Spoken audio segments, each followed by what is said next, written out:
Thanks for tuning in to another TellyCast. Before this week's show, I wanted to remind you to sign up for our free weekly newsletter, TellyCast Plus. It features interesting TV industry news stories from a different angle and exclusive content, such as Opinion and The Secret Producer, our anonymous TV exec reporting from the front line of TV production. Plus, we're bumping up the goodies with more free downloads of TV industry reports, discounts, and exclusive access to some live TellyCast events we're planning for the months ahead. And you'll only get access to those if you're on our mailing list. And don't worry, we don't like spam either, so we won't do anything weird with your data like sell it to advertisers or anything.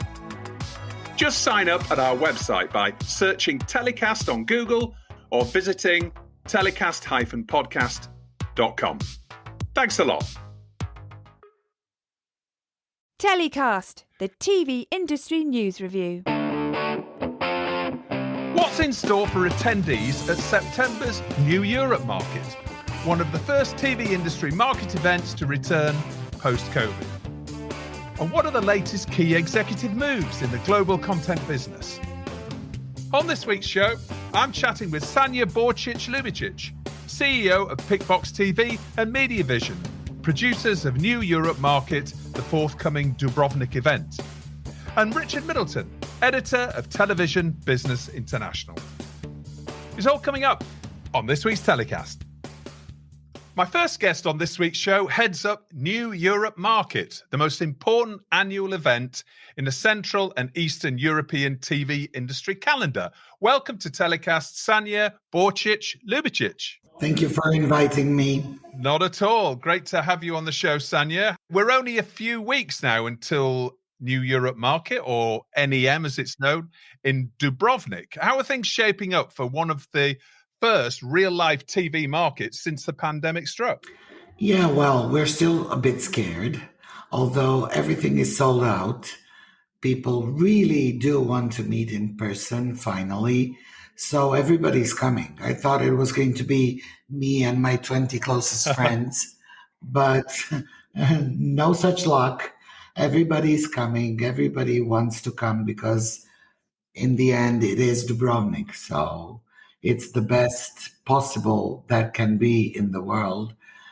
So I hope everything is going to be okay. We're certainly giving our best, as we always are, because we are in the CE region and we have to do more and do better than anybody else in the world, because we're somehow, forgotten.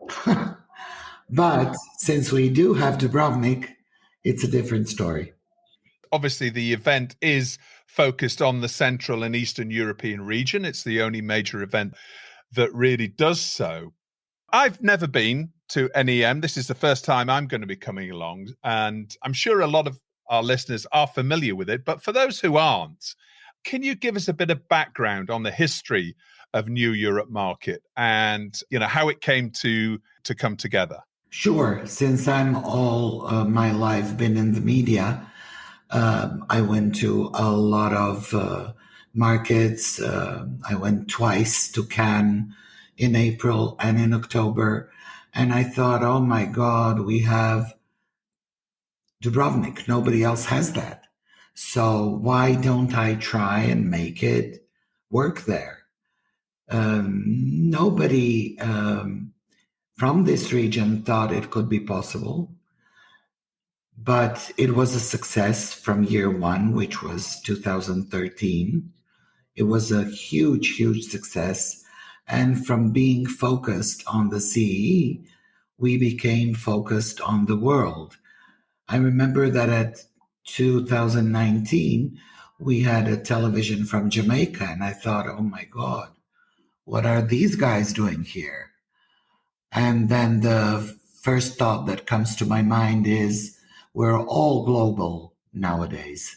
So if you're in Jamaica or South Korea or North Korea, for that matter, it makes no difference.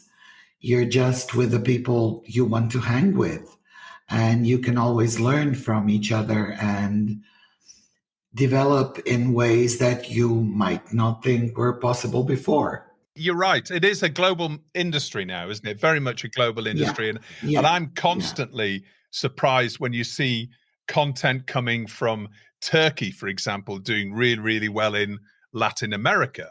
And I'm sure there are lots of other, import and export arrangements of types of content that I'm not even aware of. You're right. Yeah, it's a global industry now. And you're finding that you've got more and more international delegates coming from outside the Central and Eastern European region?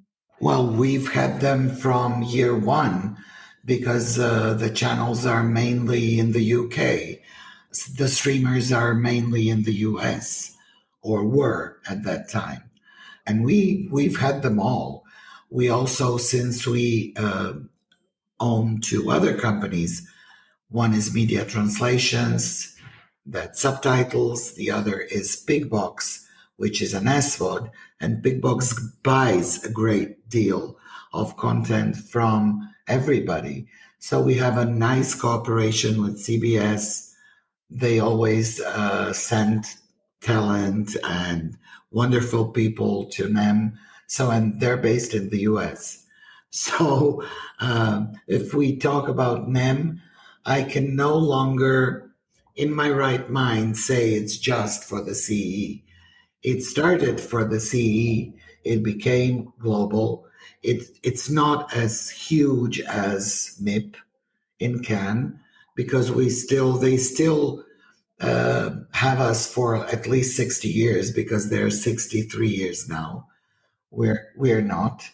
But as I said, we're smart enough and committed enough to do a great market, a great media event. Tell us a little bit about who attends. You've said, there are lots of international delegates coming. Can you give an idea of numbers of people that come and what sort of individuals come along? Presumably it's mainly buyers and sellers. No, presumably. Don't presume anything when it comes to me. But the event consists of, let's say, two main points. One is panels, and we pride ourselves in the panels we create, not only with amazing people, but also topics that are at a world level. So you cannot say we talk about the CE. We talk about streaming. We talk about old content versus new, which is best. We talk a lot about free-to-airs. So we do have CEOs of free-to-airs. We have channels. We have platforms. You have the Deutsche Telekom that is usually here and, not here, we're based in Zagreb, but in Dubrovnik, A1. So all sides of media are covered at NEM. And when I say all sides, it includes from talent to CEOs of huge companies. We had Comcast and it was an amazing year. And Deutsche Telekom. So I think when you have those two, I think that you've basically covered the telco side of the operations. But with Comcast, you've also covered the NBC and Sky and all that they carry with them. So we have high-level executives, which are most of our guests. Then you have everybody else, but literally everybody else.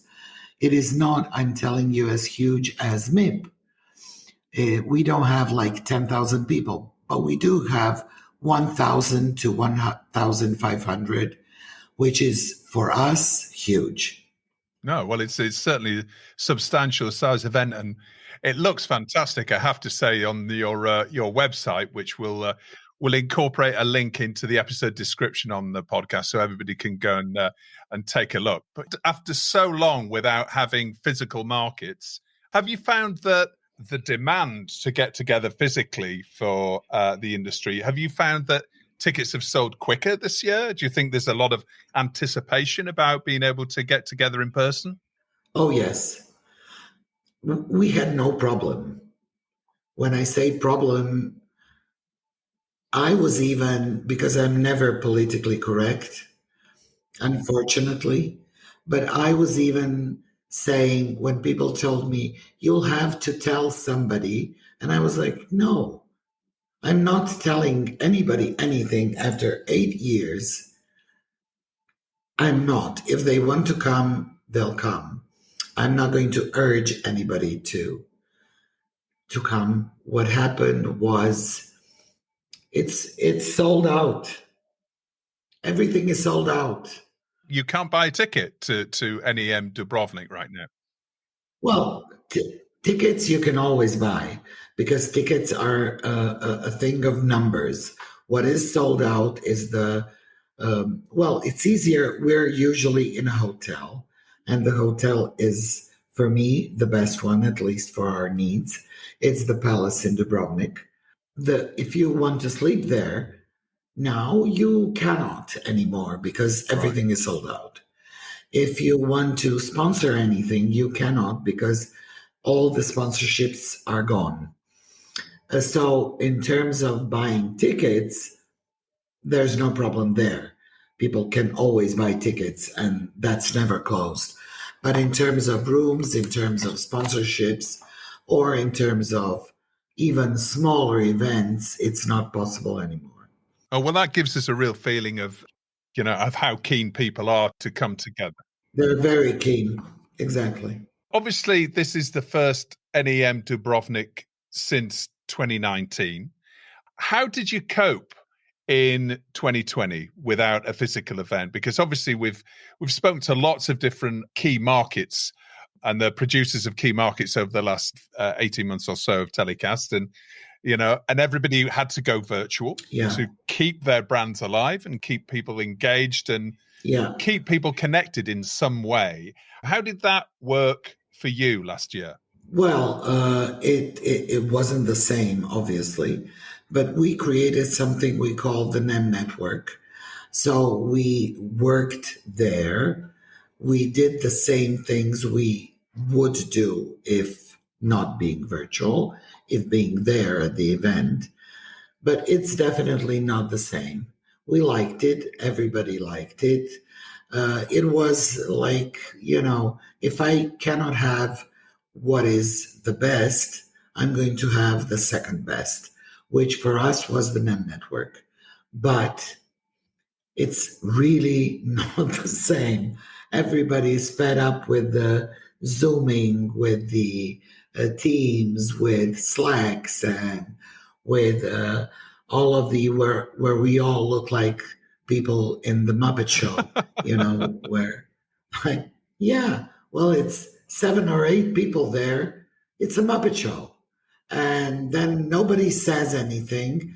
Nobody's listened to anything because they're at the same time looking at their cell phones and answering to mails it's just not it.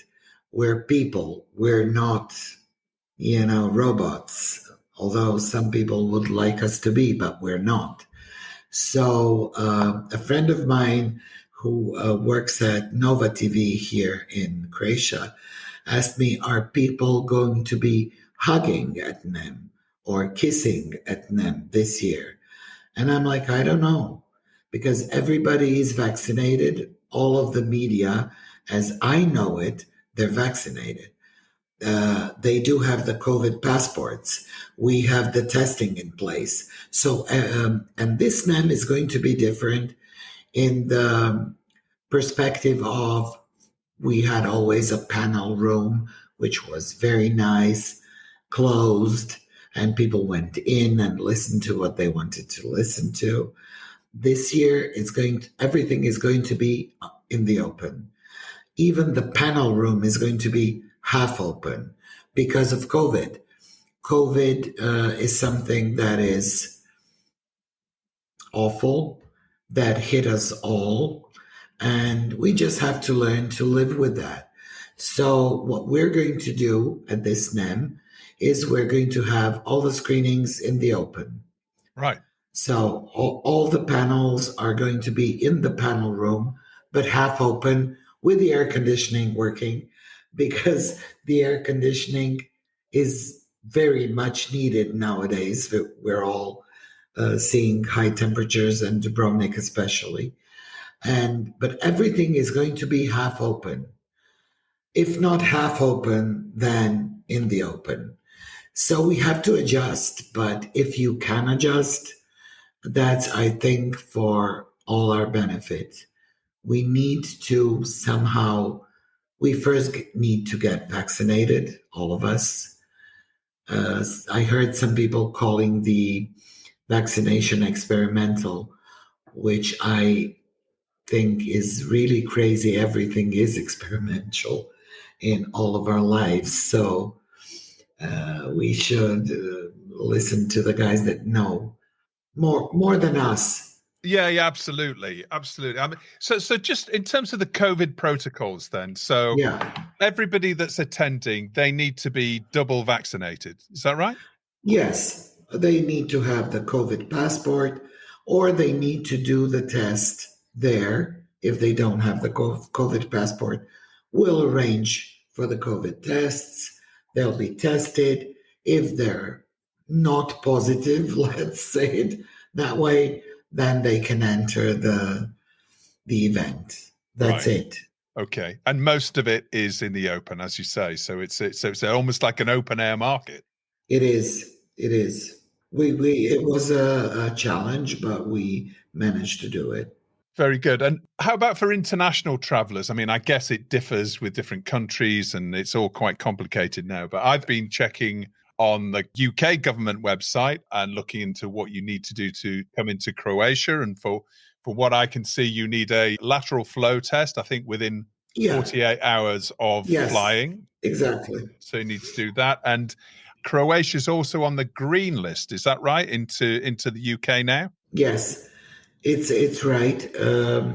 We have in place every possible measure that humans thought about, which is a bit frustrating, but on the other side, we're all thankful for the measures, because it means that I personally am old, first, second, sick. So I'm always on the priority lists to be vaccinated and checked and whatnot. But I think that the minimum the human race can do is to abide by the measures that some smart people hopefully have put in place. So. And what about mask wearing? I suppose that you don't need to wear masks, as it's going to be most of it outside, right? Yes, exactly. So I know that all the personnel in the hotel were vaccinated. They're still wearing masks. But as you said, it's all in the open. So I'm not sure that we would need the masks. If some people are sitting in a more closed area, they should probably wear it. I don't know. With all the precautions that we're taking, I don't think that masks will be a factor in the event. Certainly in the UK, and I know the UK has been ahead of the curve to a certain extent when it comes to the vaccination program. I mean, now major events are fully open. The Premier League is coming back in August. Oh my God. I think we're about 80% of adults are now doubly vaccinated. So now, mask wearing is becoming more of a personal choice, a personal responsibility, as opposed to a government mandate. That approach seems to be rolling out in different countries around the world. Exactly. So tell us about the agenda for New Europe Market this year. What can we expect? What are the highlights, and why should people attend?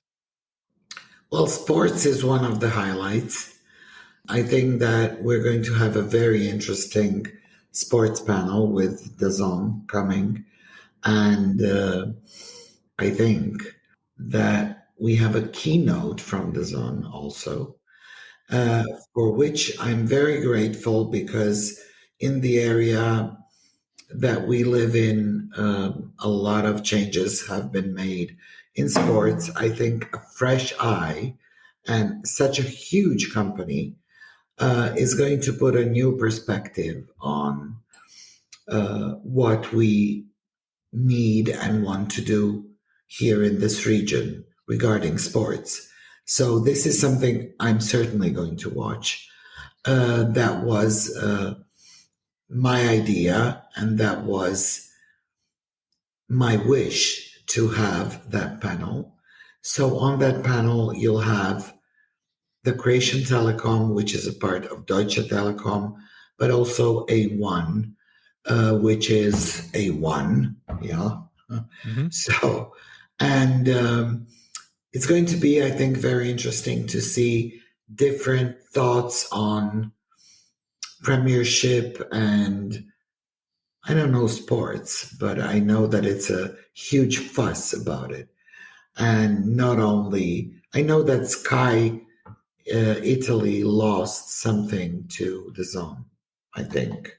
Yeah, there's a lots of disruption happening in the rights market for sports at the moment, right across Europe, and new streamers and new players that are coming into the market, like DAZN, are really interesting. So I saw a keynote from DAZN probably about 5 or 6 years ago, but I haven't seen anybody speak from that organization since then. That's going to be interesting. So when can we expect the full agenda to be published then, in terms of all the panels? Soon. That's all I can tell you. The man that is coming from DAZN is Peter Parmenter. Yeah.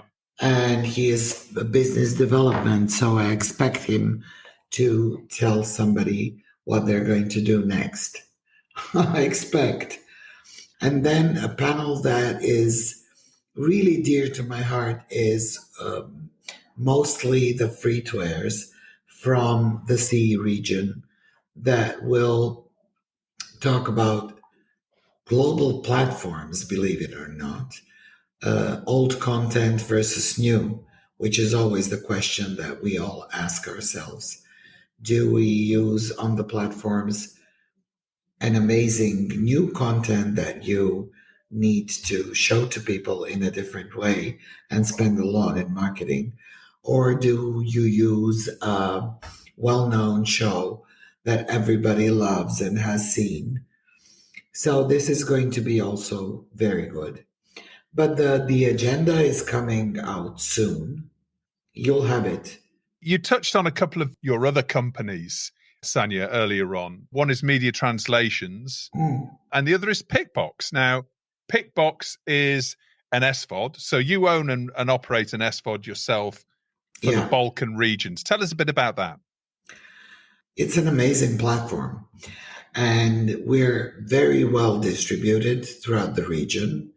We are now on 16 platforms in the Balkan region and Bulgaria. We have great content. We know what people like to watch here. It's doing well. We also have a linear channel called Pickbox TV, which is, if I may brag a little, it's the best watched channel of the so-called others. So, you have the free-to-airs and you have all the channels called the others.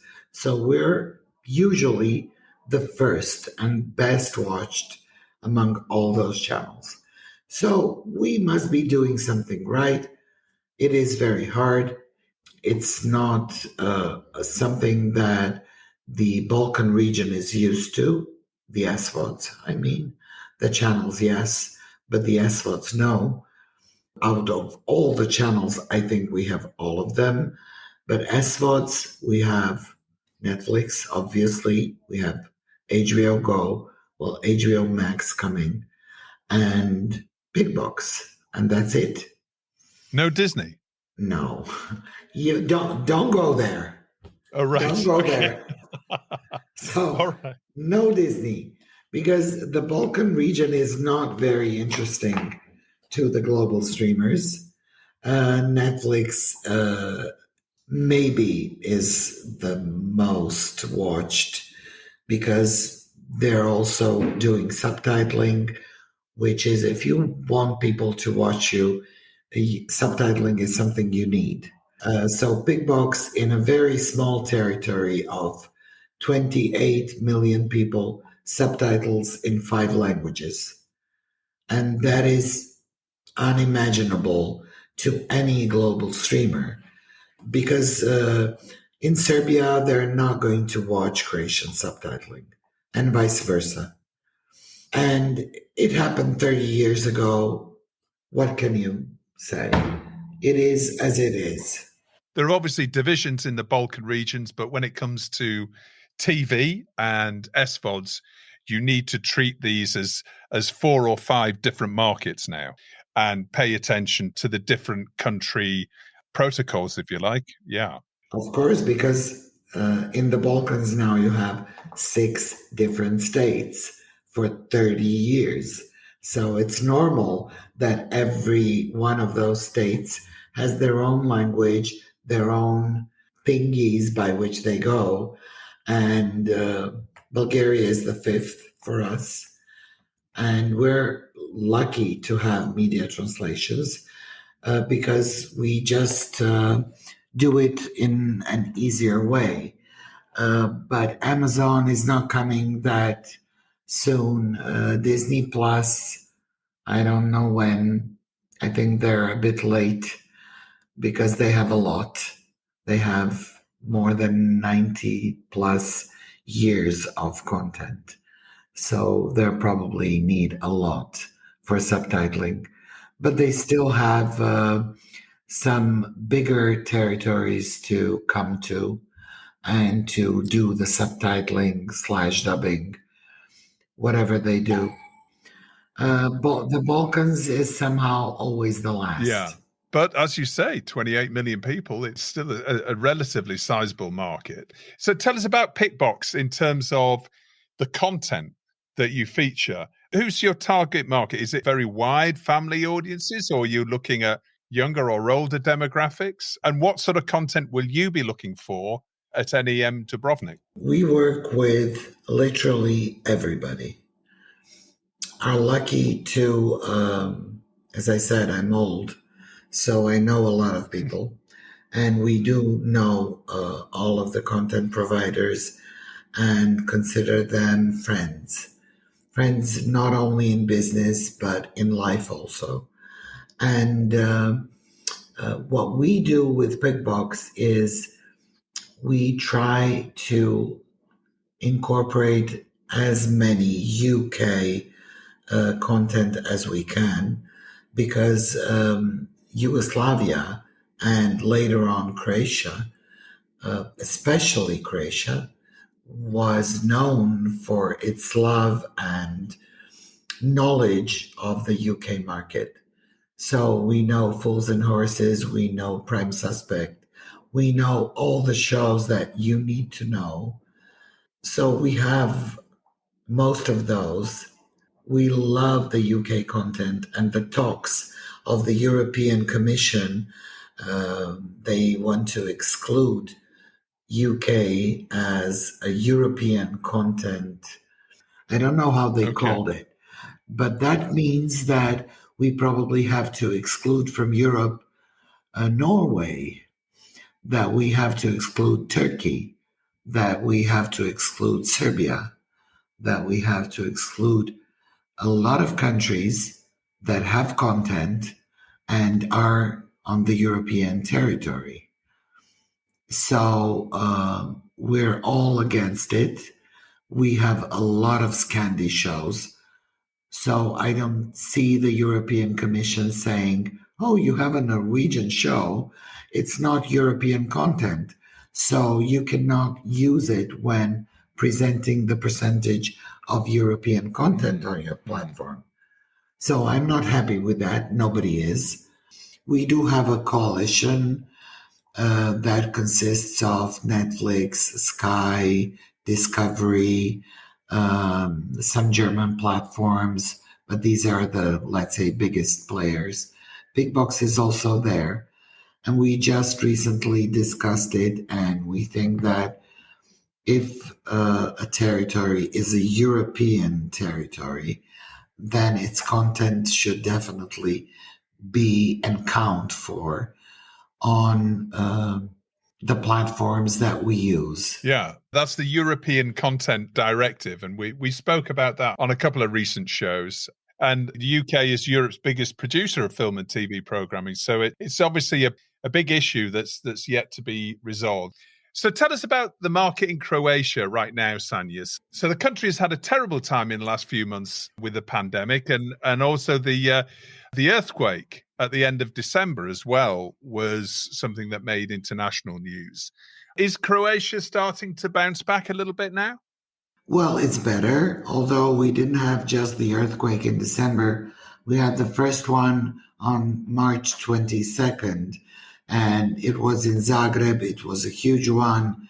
It was 5.5, which is really huge. I'm still afraid of that one. It was last year, I think, March 22nd, and then we had one on December 29, which was also a big one. That was a Petrinja, right? Petrinja. Yes, Petrinja. Yes. Pickbox did a nice little campaign during the first lockdown in March.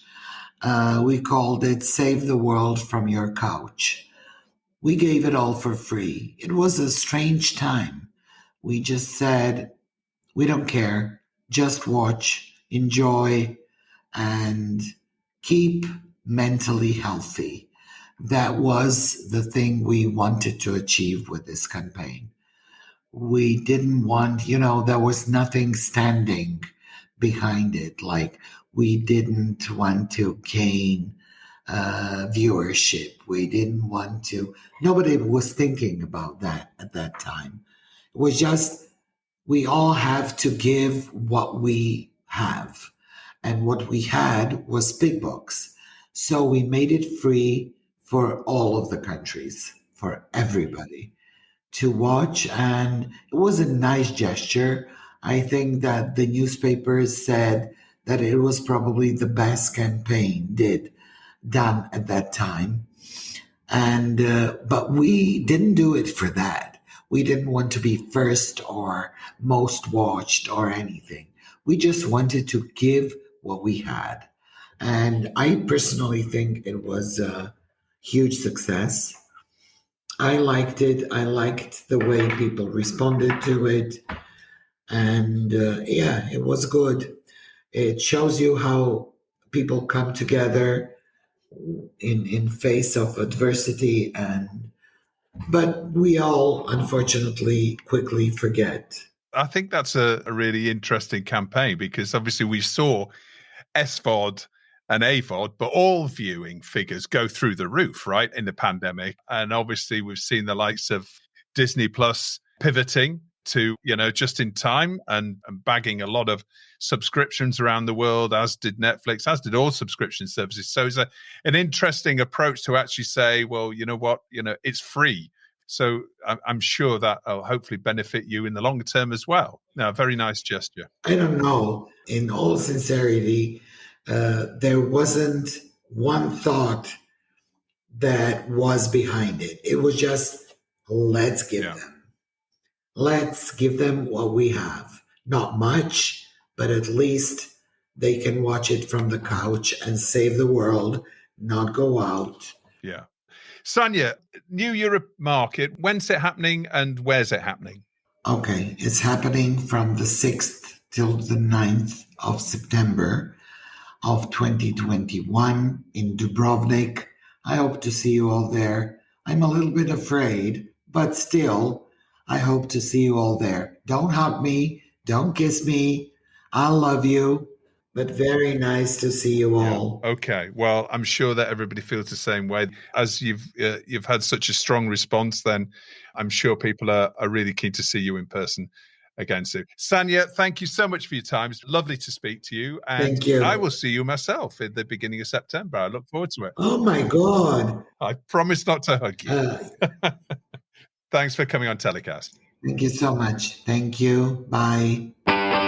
And now it's time for another Movers and Shakers, our regular feature that takes a look at the recent key executive moves in the international TV industry with TBI editor Richard Middleton. Hi, Richard. Welcome back to the show. Hi, Justin. Lovely to be here. How are things at TBI? Are you gearing up for a busy end to the year?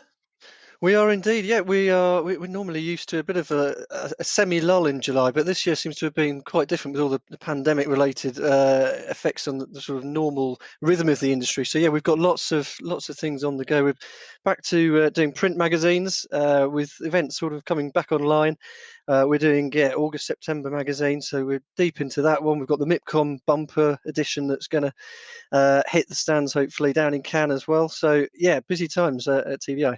Sounds like a lot of writing, a lot of interviewing, and a lot of deadlines. Indeed, yeah, that's pretty much it. But I mean, it is nice to sort of get back to what looks hopefully next few months, fingers crossed. Sort of going back to events and to meeting people face to face and sort of engaging, perhaps over a drink or two as well. It feels like we may be getting back to some sort of normality. I don't want to tempt fate and say anything too soon, but yeah, we're hopeful, we're optimistic. Yeah. The real world events are coming back, and it's interesting what you're just saying about the cycle of the industry. I'm finding that as well in my business is that, July is usually really quiet, but it seems there've been a bit of a knock-on effect, almost like, 3 or 4 months has been pushed on from last year when we didn't do anything. And we're busier than ever right now. Yeah, I think you're right. I mean, we're definitely finding that there's not been the traditional sort of lull. It doesn't feel like it's happened at all, to be honest. There's lots of development. There's lots of production of shows, perhaps that got delayed late last year. So we're seeing, huge changes. And I mean, obviously, the sort of more structural changes to the industry, the launch of all the US studio streamers, I think that's having an impact as well. So we're seeing lots of activity, not just in Europe, but North America, lots of stuff going on in Asia as well.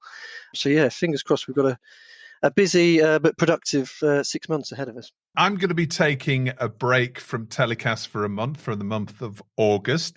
I'm taking a bit of a cue from Jennifer, who was on the show a couple of weeks ago talking about burnout. And I think getting a few weeks off, a time to recharge and refuel and get sharpened up for the end of the year. I think a lot of people are planning to take holidays for the first time as well. Last year was a bit weird as well, wasn't it? The way that sort of people weren't really going anywhere. Everybody was still pretty much locked up and at home. But it does feel that regular cycle is starting to coalesce and we're back to regular timelines. Yeah, I think so. Yeah, and I mean certainly in terms of sort of last year was such a strange, bizarre year that I think lots of people didn't really take any holiday. Everyone was working from home, but everybody was working sort of the whole time. Maybe take a few days here and there. So yeah, well-being and looking after your sort of mental health, definitely. I think August is the time to do that. And as you say, sharpen up for the rest of the year.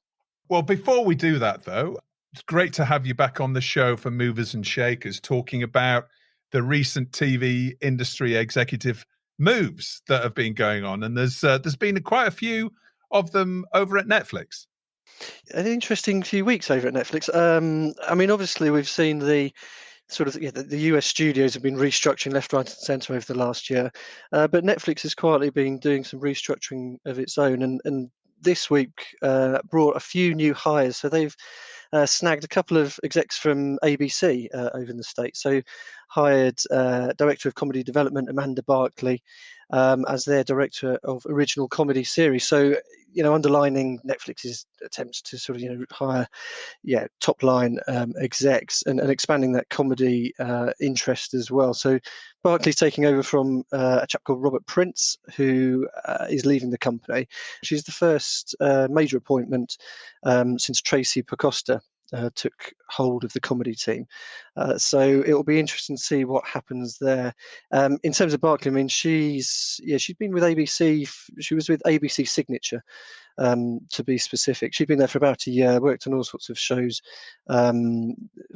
Adopted, Black Don't Crack, and Home Economics, to name 3. So interesting appointment.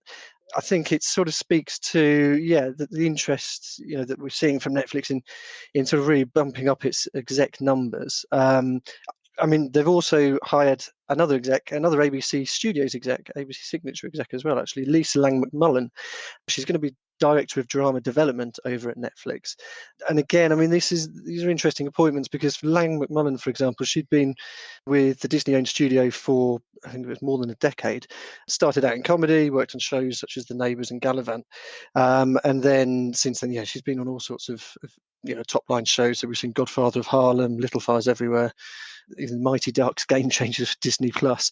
But it just underlines there's some execs that have been in fairly long-standing jobs making moves now, as all those repercussions of the US studio restructurings that we've been talking about over the last year or so come to fruition. Some people looking for new roles in these organisations. Well, ABC won't be very happy, will they, with Netflix pinching all their staff and probably paying them double? No, well, I mean, the Netflix model is an interesting one, isn't it? They get through a fair few staff over at Netflix, but it's obviously with their deep pockets, their huge reach, it's always an enticing place to go. But I mean, it's not just even Netflix. We saw one of the big recent moves was Warner Bros. Television. They appointed ABC Entertainment exec Vicky Dummer to lead its current programming. Now, Dummer, for stateside followers, she's been around for many a year. She's a veteran of the industry, really. She's becoming EVP and head of current programming at Warner Bros. TV, reporting into Channing Dungey. Of course, Dungey joined from Netflix last year to replace Peter Roth. And Dungey and Dummer previously worked together at ABC, so there's always these relationships and execs keen to hire people who they've worked with perhaps before and have knowledge of their expertise. But Dummer, for example, she'd been at Warner Bros. TV for, I think it was quarter of a century. And when you look at the shows she'd worked on, it's just, it's literally every show that's come out of that studio for a quarter of a century. It's quite a lineup. So from American Crime to Blackish, Fresh Off the Boat, The Good Doctor, Modern Family, Scandal. So she's she's a proper heavyweight exec. And again, I mean, it sort of points to the way that some of these studios are perhaps changing. We've seen huge changes at Warner Media. Warner Media, obviously, in the midst of being sort of combined with Discovery. So it'll be an interesting. I think we've got plenty more sort of senior exec moves coming over the next few months or so, as all this restructuring actually filters down to people on the ground, and they decide whether or not they want to stay with their companies or not. Lots of headhunters busy on behalf of ABC then right now. Indeed, yeah. Good time to be a headhunter, yeah. What about BBC? What about closer to home? Any news around BBC or BBC Studios? Yeah, well, BBC Studios, of course. So, I mean, everyone knows that they've been looking for their CEO for getting on for a year now. So they've had lots of people reportedly turn down the role, that top CEO role. So that was vacated by Tim Davie, of course, when he moved across to the pubcaster. So he's now over at the BBC. But BBC Studios have found a senior exec for their productions division. So Martha Brass, who she's taking the top, the chief operating officer role at BBC Studios Productions. So she reports into Ralph Lee, who is CEO there, and she's basically got oversight of all the commercial and business development opportunities and activities there. Brass, I mean, again, really well-known international exec. So she was at the Newen Group over in France, which again has been making quite a lot of investments and changes to its setup over recent months. But she was also perhaps better known as being CEO of international operations at Endemol Shine Group. So she left that in 2017. But senior exec. And I think hopefully the BBC Studios is hoping that its productions is in good hands with Martha Brass as its COO. We remain to learn who will be taking that CEO role. I mean, there's still names popping about, but I think at this point it might end up being someone from within the organisation potentially. But we shall see. We will keep our eyes peeled, keep looking to TBI for these executive announcements. Richard, thank you so much for coming on. I look forward to seeing you in real life. Obviously, you say you'll be at MIPCOM and maybe at NEM as well. So it'll be amazing. Well, it'll be just like old times, back on the circuit again. Absolutely, yeah, sounds good, Justin. Yeah, hopefully, we should see you in Dubrovnik. Maybe we can cheers to a beer, and it'd be lovely to actually see you face to face again. That'd be nice. All right, Richard, thanks so much. Good luck with TBI, and see you in September.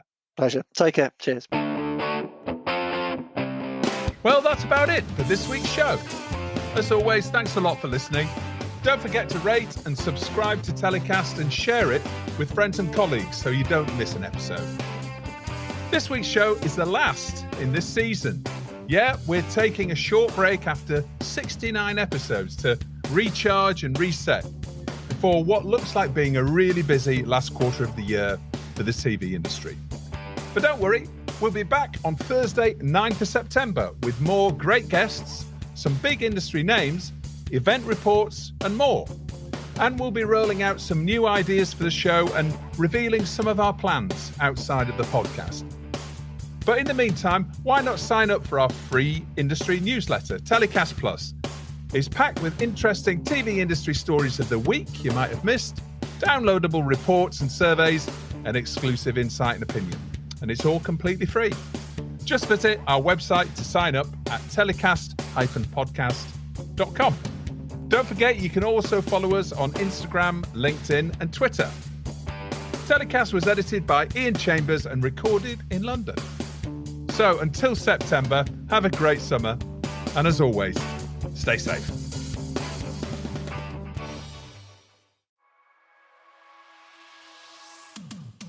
Thanks for listening to another TellyCast. A quick reminder to sign up for our free weekly newsletter, TellyCast Plus. It features interesting TV news stories from a different angle and exclusive content, such as Opinion and The Secret Producer, our anonymous TV exec reporting from the front line of TV production. Plus, we're bumping up the goodies with more free downloads of TV industry reports, discounts, and exclusive access to some live TellyCast events we're planning for the months ahead. And you'll only get access to those if you're on our mailing list. And don't worry, we don't like spam either, so we won't do anything weird with your data like sell it on to advertisers or anything.